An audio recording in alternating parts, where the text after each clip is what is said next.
My cousin, who is younger than me, is getting married today. Meanwhile, I have credit card debt. I am in a toxic situationship with one of my exes. Last week, I was so broke that instead of getting an Uber to the airport, I had a random guy from Hinge drive me. And this year, I have had chlamydia twice.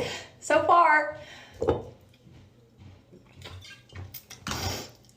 happy wedding. So this woman comes on here complaining that her younger cousin is getting married while she's older and has all these things going on. And once again, women aren't taking responsibility for putting themselves in this unmarriageable position. And let's start with your credit card debt. What guy would take you on with credit debt? Because that's like buying a used car and having to pay the previous owner's loan. And then next you say you're in a toxic situationship with your ex. So why would a guy talk to you when your ex is still in the picture? Because guys aren't looking to compete with the old guy. And then next you say you had no money to get to the airport for the wedding, that you had to get some guy on Hinge to drive you. So on top of having massive debt, you have no money either. And lastly, you say you caught the big C twice. So now that puniti's just diseased and just a rotting hole in between your legs. And you expect guys to just sign up for that. So when you wrap all this together, can't you see why no guy has stayed with you yet? It's not hard to figure out, and I bet you the major reason why your cousin got married before you is because she didn't wait 30 plus years to get married. So all that stuff that you have now, she didn't have time to get. And that's why we tell you girls to get married early, so then you girls don't have time to mess it up. And the most convenient thing I think you're leaving out, judging by the way you look, is that you're a proud feminist. So instead of doing what your cousin was doing, you were out here being all bad by yourself. And now that you're done and ran through, you want the same accolades as a woman who didn't waste the only thing that she has valuable. And that's not the way it works.